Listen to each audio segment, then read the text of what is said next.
ada Raisa, ada Rosa, ada Kahitna. Wah, banyak banget band besar sih saat itu.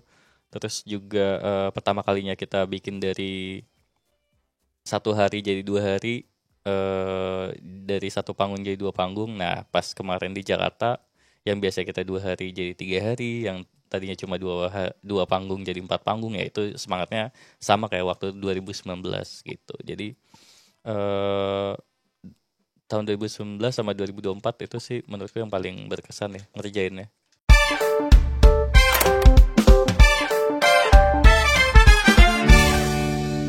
Halo teman-teman Point Esport, gue Ryan dari Soundfest, salah satu festival terbaru mungkin ya di Jakarta. Sekarang gue lagi ngisi kekosongan sambil main game. Dari gamenya balapan. Lumayan sih buat ngisi waktu sambil nunggu meeting lagi nanti habis ini. Lagi tadi ada yang rekomendasiin gamenya Smurf. Ada yang tahu? Ada yang pernah main? Mungkin bisa main bareng sih habis ini. Wah, halo. Wah, ada Mas Ryan Soundfest nih. Siapa nih? Wah, nama gua Ujang Uduk. Akang orang Bandung apa orang Jawa ini? Orang Sunda, orang Jawa. Wah, gue selalu datang ke Soundfest nih Mas Ryan. Numpang join ya. Thank you Mas. Kayaknya gue tahu deh nih game apa. Ini Smurf Racing kan yang ada di gameku. Tinggal colok gamepad terus bisa main ratusan game AAA. Betul sih, gue juga baru direkomendasiin dan suka sih. Ingat masa kecil. Mas Ryan, gue izin Siap. nemenin lu main game ya sambil nanya-nanya nih. Pengen tahu lebih dalam tentang cerita di balik layar Soundfest. Boleh, justru biar enak mainnya. Ada temen. Nah, Mas Ryan kan handle Soundfest nih. Nah, untuk Soundfest sendiri tuh awal mula berdirinya tuh gimana sih? Dan gimana ceritanya? Boleh ceritain nggak dari Soundfest dari pertama kali tuh gimana? Oke, jadi awalnya sih sebenarnya karena waktu kita kuliah itu dulu, aku kuliah sama teman-teman. Kebetulan aku kuliah di salah satu kampus, ngelihat kampus sebelah tuh punya 2 festival besar lah saat itu. Itu ada kalau disebut namanya itu ada Jazz Goes to Campus sama Musik Galeri punyanya UI lah gitu. Nah, terus gue lihat juga di beberapa pensi di SMA kan gede-gede semua ya. Di Jakarta ada Sky Avenue, ada Clavier dan lain sebagainya. Di kampusku kok nggak ada waktu itu gitu. Jadi kayak penasaran aja sih, pengen coba bikin. Terus juga kebetulan banyak teman-teman yang emang bermain di industri ini, belajar juga, jadi kayak belajar bareng lah sama mereka. Terus jadi bikin si Soundfest itu. Dulu sih namanya bukan Soundfest sebenarnya, namanya Sounds Festival dulu gitu. Terus tahun pertama kita bikin di Bekasi. Kenapa Bekasi? Ya karena di saat itu Bekasi tuh belum ada acara besar lah gitu. Belum ada. Terus ya udah kita ngeliat Bekasi salah satu tempat yang mungkin enak ya saat itu, dan kebetulan kita dapat artisnya saat itu langsung Silon Seven gitu. Jadi keren banget tuh, pertama langsung dapat Silon Seven. Alhamdulillah ya. Jadi ya mungkin buat sambil latihan, sambil belajar saat itu karena kan masih kuliah tuh bikin Soundfest-nya. Jadi kita jalanin si Soundfest yang pertama gitu sih. Kalau boleh tahu tuh Sound Festival tuh berarti pertama kali di tahun berapa tuh Mas ya? Itu tahun 2016. 2016. Betul. Itu berarti event pertama musik yang scale-nya lumayan gede ya untuk di daerah Bekasi ya? Betul sih. Sebenarnya ada beberapa event juga yang kayak kelasnya pensi. Dulu kan namanya mungkin bukan festival ya, masih konser ya orang-orang nyebutnya juga. Jadi kayak cuma panggung musik doang gitu. Kalau setelah kita bikin sih ya kita mulai banyak activity-nya lah. Jadi nggak cuma soal konser musik ya, kita ada F&B, ada workshop, ada exhibition lain-lainnya gitu. Jadi emang kenapa kita nyebutnya festival ya karena emang nggak cuma sekedar panggung musik sih gitu. Keren banget nih Mas Ryan sama tim Soundfest nih. Oke. Nah, terus kalau mau bikin event musik gitu sebetulnya faktor-faktor apa aja sih yang perlu diperhatikan? Apakah cuman nih gue mau milih artis ini mau perform nih di acara gue, atau gimana tuh Mas, boleh bantu jelasin mungkin? Sebenarnya sih faktor utama ya dari apa yang kita pelajarin dari mulai pertama kali bikin, yang pertama pasti dan ini mungkin dirasakan sama banyak promotor atau IO lainnya ya, itu di finance sih gitu. Karena fundamentalnya kan itu ya dasarnya. Jadi kalau kita mau booking artis, kita DP artis butuh uang, DP venue butuh uang, marketing butuh uang. Jadi poin utama dalam membuat satu festival atau event ya ada finance-nya dulu gitu, ya, ada modalnya lah kasarnya gitu. Baru yang kedua kita explore ide dari apa yang mau kita bikin sih gitu. Nah, dan apa yang kita bisa. Menarik tuh dari finance. Kalau backgroundnya Mas Ryan sendiri tuh berarti dari finance atau dari apa tuh backgroundnya? Oh iya, aku kebetulan kuliah di Gunadarma jurusan teknik industri gitu. Jadi kerja malah di industri kreatif ya. Wah, malah nyebrang ya. Nah, terus belajar finance dan itu tuh dari mana tuh Mas Ryan tuh explore-nya gimana sih nih ya, biar yang nonton juga bisa tahu nih kalau explore pengen bikin event musik kayak Soundfest gitu. Oke, jadi mengalir sih. Jadi kayak apa ya? Benar-benar belajar gitu. Ya, benar-benar belajar dari nol. Bahkan mungkin kalau bicara Soundfest pasti nggak semuanya berhasil kan gitu. Jadi emang ya penuh dengan pelajaran setiap tahunnya gitu. Bahkan sampai event yang terakhir pun kita ada aja yang mungkin kita baru pelajari gitu. Berarti trial and error ya, trial and error bikin tambah kuat ya. Betul. Jadi emang ya alhamdulillah, tapi semakin kesini kita juga punya tim yang semakin kuat ya. Maksudnya akhirnya kita punya tim finance sendiri, tim marketing sendiri dan lain sebagainya gitu. Akhirnya jadi udah canggih lah. Makanya Soundfest bisa hijrah dari Bekasi ke Jakarta, salah satunya karena itu. Oh, mantap, luar biasa nih. Tadi menarik nih ngomongin manpower nih. Nah, untuk bikin event dengan skala kayak Soundfest gitu, tuh timnya ada berapa sih di tim Soundfest, Mas? Oke, kita sih nyebutnya mungkin Sounds People ya. Jadi awalnya tuh si Sounds People-nya itu kan nama dari penontonnya Soundfest. Cuma kita ngelihat kayaknya kece juga nih kalau misalnya nama Sounds People kita jadiin kayak identity orang-orang di balik Soundfest itu sendiri. Nah, kita membagi Sounds People ini ada 3 tier 1, tier 2, tier 3 gitu. Jadi untuk tier 1-nya mungkin cuma ada 7 orangan yang emang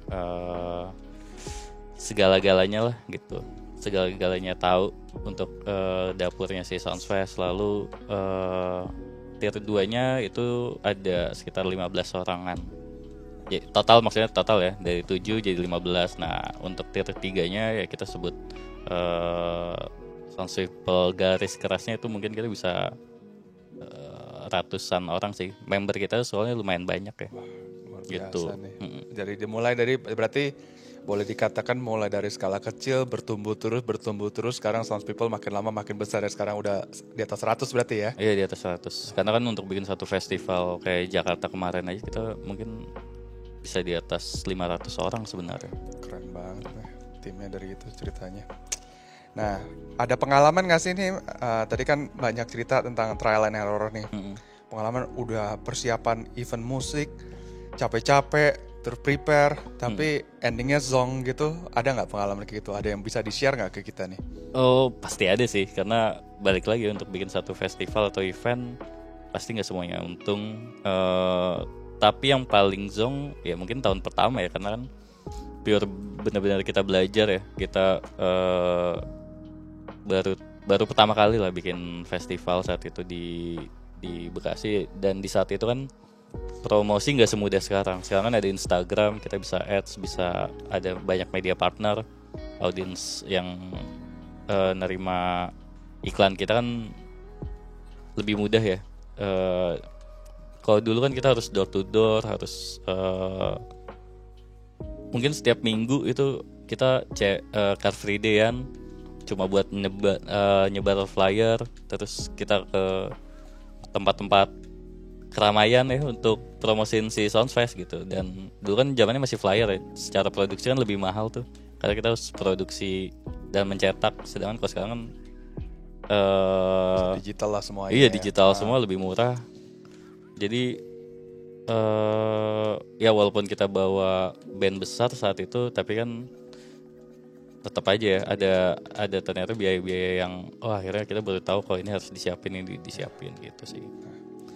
Dan acara pertama juga, jadi wajar lah kita belajar di situ. Itu caranya gimana tuh? Maksudnya kan di acara pertama nih. Acara pertama biasanya tolong koreksi kalau gua salah ya Mas Ryan ya.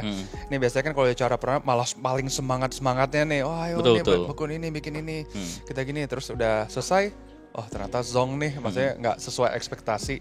Nah itu dari 2016 sampai sekarang itu gimana caranya Mas Ryan sama tim Soundfest tuh tetap gue nggak nyerah nih, gue tetap mau bikin lebih bagus tuh gimana tuh? Ada mungkin ada bisa sharing gitu maksudnya tips atau cara menghadapi kegagalan gitu misalnya. Sebenarnya sih karena pas kita bikin acara pertama itu kan akhirnya kita belajar ya, dan ketika kita tahu kita jadi semangat sih buat berarti gue nggak boleh ngulang poin yang ini nih, berarti gue nggak boleh ngulangin poin yang ini. Sebagai contoh kayak misalnya dari tahun pertama ke tahun kedua gue itu kan langsung ya adalah jeda waktu kan, akhirnya Soundfest nggak sempat jalan itu karena buat R&D ulang, riset lagi. Nah itu kita mulai dengan bahasanya ibaratnya kita nabung lah secara finance, lebih siap dulu, terus nabung, kita DP-DP artis. Jadi artis hari pertama kita pembukaan tiket kita cuma upload 2 artis dan langsung 1.000 tuh waktu itu dalam waktu 1 jam. Waktu itu kan kita jualan juga masih belum pakai online kan, jadi masih manual tuh. Jadi di 2018 itu kita jual tiket 1.000 dalam waktu 1 jam. Ya udah, modal itu kita putar lagi buat DP artis yang lainnya. Jadi waktu tahun 2018 tuh bisa dibilang artisnya udah siap semua sebelum Soundfestnya jalan ya. Nah ketika artisnya lengkap, semua yang kita mau itu dapat, nah promosinya jadi lebih mudah gitu. Jadi pas tahun 2016 kan gue cuma dapat audiens tuh sekitar 4.000 kan gitu. Tapi pas 2018 gue langsung 16.000 tiket yang kejual gitu. Jadi ya alhamdulillah sih dari situ udah tahu nih pola sebenarnya untuk bikin satu festival yang menguntungkan lah gitu. Untuk anak kuliah ya kayak gini step by stepnya gitu. Gila, growth-nya 12.000 berarti ya. Ini gue sambil main game, terus aman lah ya Mas. Aman, santai. Kan emang tugas gue sih pengen temenin lu main game sih sampai nanya-nanya. Jadi ketagihan nih main game dari gameku. Nah terus tadi menarik juga tuh, maksudnya kan dari 2016 kondisinya kayak gitu, terus berkembang sampai kayak zaman sekarang. Zaman sekarang ya tadi Mas Ryan bilang itu promosi lebih mudah, udah ada digital. Terus tapi kan kompetisi juga semakin kenceng nih. Nah terus tuh cara Mas Ryan dan tim Soundfest tuh mengetahui selera pasar zaman sekarang gimana sih? Soalnya kita perhatiin kalau misalnya untuk musik shiftingnya tuh cepet banget tuh, berubah trennya tuh. Nah caranya Soundfest bikin festival yang tetap relevan dengan penonton tuh gimana caranya tuh? Oke, mungkin sih kita nyebutnya nggak kompetisi ya kalau ke teman-teman, karena sesama promotor menurutku sih baiknya kalau bisa kita berkolaborasi aja gitu kan. Tapi kalau misalnya ditanya apa yang Soundfest lakukan dari tahun ke tahun mungkin ya untuk apa ya namanya, tetap membuat si festival itu ramai, artisnya juga terus ada yang sesuai sama market. Kita juga sebenarnya ngelihat dari apa yang mereka dengar juga sih, itu apa yang lagi didengar sama audiens. Terus kan juga setiap event juga kita suka nanya mereka sebenarnya maunya apa gitu. Walaupun sebenarnya kita juga nyiapin sekitar 70% lebih dulu ya. 70% artis yang cocok atau yang emang bisa nih main di Soundfest gitu. Nah 30% sisanya biasanya kita lempar lagi ke audiens gitu, mereka mau apa. Nah cuma emang mungkin aku bisa cerita sedikit tuh yang membedakan Soundfest yang biasanya di Bekasi sama di Jakarta. Jadi mungkin kalau misalnya di Bekasi kan slot kita terbatas ya, kita cuma bisa bawa bikin festival 2 hari dengan 2 panggung berarti kan kurang lebih artisnya cuma bisa 24 ya. Nah itu sih kesulitannya, jadi kita harus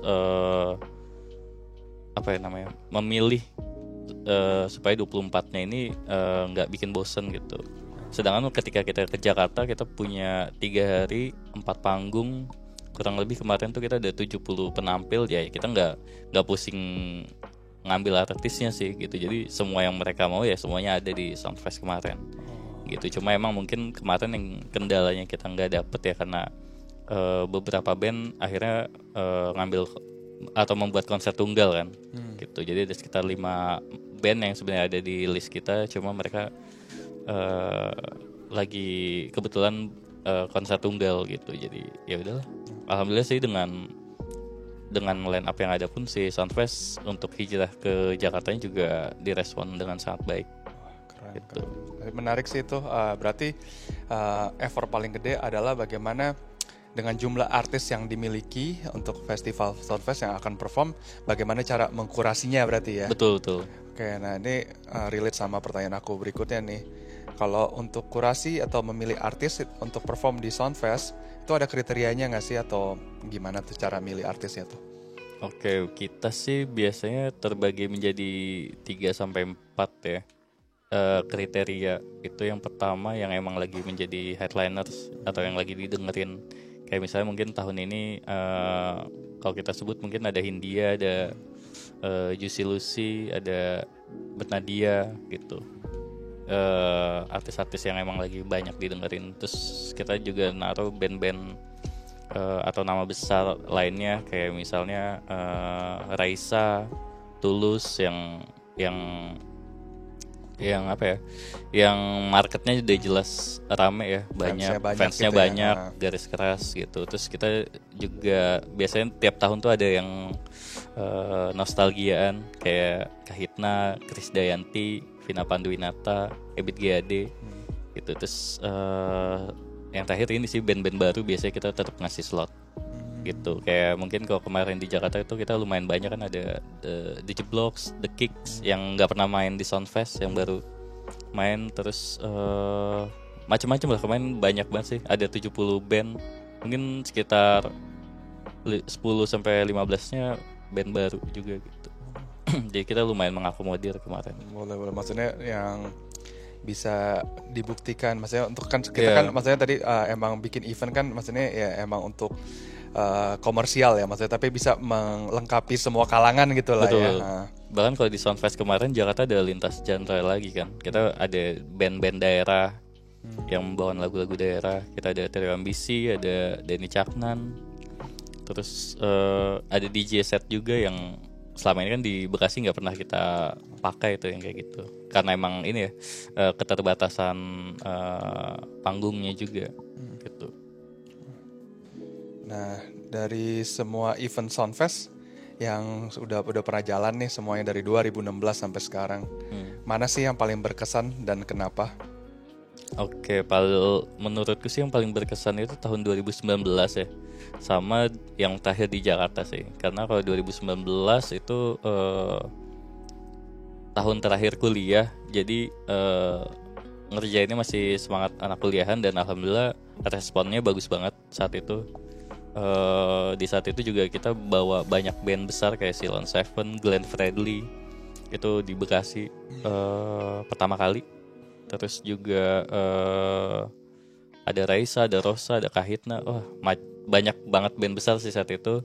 Terus juga pertama kalinya kita bikin dari 1 hari jadi 2 hari, dari 1 panggung jadi 2 panggung. Nah pas kemarin di Jakarta yang biasa kita 2 hari jadi 3 hari, yang tadinya cuma 2 panggung jadi 4 panggung, ya itu semangatnya sama kayak waktu 2019 gitu. Jadi tahun 2019 sama 2024 itu sih menurutku yang paling berkesan ya ngerjainnya gitu. Hasilnya juga alhamdulillah lebih keren Iya. banget itu. Aku datang tuh yang pas event Wah itu. thank you loh mas. Nah, oke. Nextnya tuh Soundfest ada bocoran dikit nggak nih? Misalnya abis Jakarta tuh ada event di mana lagi untuk di tahun 2025 ini? Mungkin karena kita itu berasal dari Bekasi ya, jadi mungkin ya kita tetap akan kembali ke Back to roots ya, Iya, back to roots. kembali ke akarnya kita gitu di Bekasi ya. Tapi tetap kalau misalnya ditanya Soundfest-nya paling besar akan di mana ya, kita kan sebutnya di Jakarta sih gitu setiap tahunnya gitu. Berarti ada rencana mau beli di Bekasi ya? Balik ke Bekasi ada rencananya. Itu terus kalau misalnya mau tahu info-info terbaru tentang Soundfest tuh bisa lihat di mana ya Mas Ryan ya? Oke, pasti di Instagramnya Soundfest ya yang paling up to date gitu. @Soundfest sama Sounds People sih, karena kalau di Sounds People tuh kadang kita juga buka program kayak magang atau internship yang bisa bikin teman-teman mungkin nanti bisa ikut terlibat gitu. Bocorannya sih juga kita lagi mau buka lagi nih buat tim terbaru kita gitu. Karena kan buat kita belajar dari kemarin kayaknya cukup keteteran ya dengan tim yang ada gitu. Wah, menarik tuh. Oke. Wah, menarik tuh. Itu bisa kali ya. Boleh mungkin. Maksudnya kalau ada yang nonton nih bisa nih untuk nonton apa untuk lihat Sound People nih, mungkin apply jadi magang, pengen tahu ngalamin Boleh langsung, dong, terjun boleh langsung di dunia per-eventan nih ya. Boleh dong, karena emang tim kita yang sekarang tuh kebanyakan juga awal mulanya dari penonton, terus jadi volunteer jadi tim inti lah gitu. Tim inti jadi tim utama. Wah, keren, growingnya organik ya. Iya gitu. Biar darahnya darah Soundfest semua. Untuk yang tadi Soundfest balik ke Bekasi tuh, itu rencananya ada di kapan tuh? Udah boleh ada tanggal kah atau baru ancang-ancang? Mungkin kalau misalnya kita hitung-hitung karena yang Jakarta baru selesai ya akhir tahun lah ya kita di Bekasinya. Di akhir tahun. Nah, untuk dapetin tiket yang aman dan terpercaya tuh kalau mau beli tiket Soundfest tuh di mana ya Mas? Selama ini sih dari semua platform tiketing ya, yang selalu kita pakai itu Tiket Apa Saja dari 2019 gitu. Karena salah satunya menemani kita dari bawah ke atas kan gitu. Jadi alhamdulillah Tiket Apa Saja sih yang untuk kalau ditanya paling terpercaya ya gitu. Jadi kalau bisa juga jangan kebanyakan beli di calo atau di penipu-penipu karena banyak ya setiap event tuh selalu ada. Aku saranin sih langsung ke Tiket Apa Saja. Karena nggak cuma tiket Soundfest, tiket konser lainnya juga bisa dibeli di situ. Nah tuh buat yang nonton tuh, yang udah gak sabar pengen nonton Soundfest Bekasi tuh, pantengin aja tiketapasaja.com tuh buat nongkrong. Kalau udah jual nanti bisa langsung beli tuh, jadi gak bakal takut kehabisan tiket. Iya, kalau bisa langsung sold out satu hari, amin. Amin. Oke Mas Ryan, gue punya surprise nih. Apa tuh? Nanti gue kirimin ke lo ya nih ya. Sebentar nih. Boleh.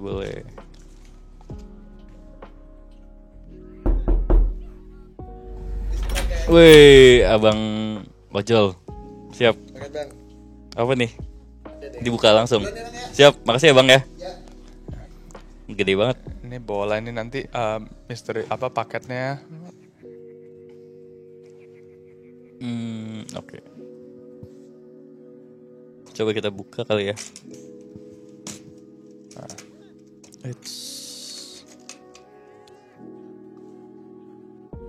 Wah, ada apa tuh? Harusnya sih ini barang yang bisa berkesan buat Mas Ryan nih.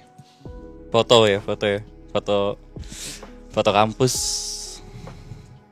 Foto kampus Gunadarma. Kenapa tuh foto kampus tuh? Foto kampus Gunadarma tuh mungkin boleh diceritain? Mungkin bisa dibilang kita belajar festival yang tadi sempat aku sedikit mention juga ya. Ketemu teman-teman, ketemu tim ya dari kampus Gunadarma sih. Gitu. Event pertama kali. Kalau misalnya bicara apa ya namanya? Bikin festival, belajar dari organisasi kan di Gunadarma saat itu. Terus di BEM, kita anak BEM, cuma emang dulu kan bukan pensi ya, sebutnya apa ya? Acara kampus ya, acara kampus BEM ya. Gitu. Ada konser musik, ada seminar, ada bansos gitu-gitulah. Gitu. Mungkin karena dari situ basicnya belajar bikin festival, terus sempat diajak bikin salah satu festival yang sekarang juga besar banget di Jakarta, Sounds Project gitu. Jadi belajar dari Sounds Project terus bikin Sounds Fest gitu. Karena dulu kan namanya juga Gunadarma Sounds Project ya. Gitu. Jadi Gunadarma Sounds Project isinya juga anak-anak Gundar. Ya udah, akhirnya ada yang bikin Soundfest, ada yang bikin The Sounds Project, ada yang jadi ada Social Chick kalau nggak salah itu juga dari Gunadarma, tim The Sounds Project juga. Dan banyak sih pesta bebas berselancar, banyak lah festival yang lahir dari Sounds Project gitu. Wah, thank you banget nih Gitu. udah Dan sharing, Gunadarma khususnya ya. Ini makanya sharing pengalamannya nih untuk di Gunadarma iya. nih. Masanya aku belum ngambil jasa juga sampai sekarang. Waduh. Mungkin kalau ada yang nonton nih bisa nih dikirim Iya. ke Mas Ryan. Kalau bisa dia ngambilin. Thank you banget nih paketnya. Oke, nah by the way buat yang nonton kalau misalnya pengen main kayak Mas Ryan bisa main di Gameku ya. Langsung buka gameku.id, mulai langganan, langsung bisa colok gamepad, langsung bisa main ratusan game AAA tanpa perlu install, tanpa perlu download. Oke. Oke. Oke. Kayak aku ya mainnya. Mas Ryan, Siap. Mas Ryan aku mau thank you banget nih udah diajak ngobrol, aku jadi tahu lebih banyak nih tentang dunia per-eventan musik nih. Mudah-mudahan Soundfest kedepannya sukses terus, bisa semakin besar. Amin. Dan bisa gue datang ke acara yang lebih seru lagi nih, soalnya gue datang mulu ke Soundfest. Amin, thank you loh. Gue pamit dulu ya Siap. nih, soalnya tadi baru telepon saudara nih, baru bantuin yang kebanjiran di Atlantis. Oke. Kuras airnya banyak tuh ya. Oke, Siap. thank you ya Mas Ryan ya. Thank you, Izin pamit ya. Thank you Kang Ujang Uduk. Ya, sampai ketemu lagi. Ini gue lanjut main game. Atau mungkin teman-teman juga boleh komen cocoknya Soundfest ada atau datang ke kota mana lagi ya, karena nggak cuma Jakarta dan Bekasi kan, kita juga punya IP Soundfest Experience. Itu kemarin kita ada di Solo, Medan, Bandung. Mungkin teman-teman mau Bogor juga ada, boleh mention ke kita atau komen ke kita, kasih rekomendasi atau kasih tahu kayaknya cocoknya Soundfest datang kemana lagi ya, selain ya nanti mungkin kita juga akan kasih tahu kita mau datang ke kota mana lagi gitu.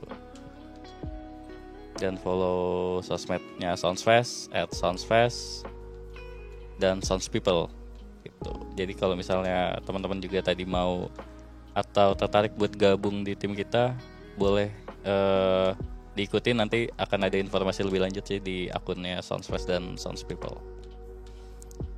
Thank you loh teman-teman. Kita lanjut lagi main game.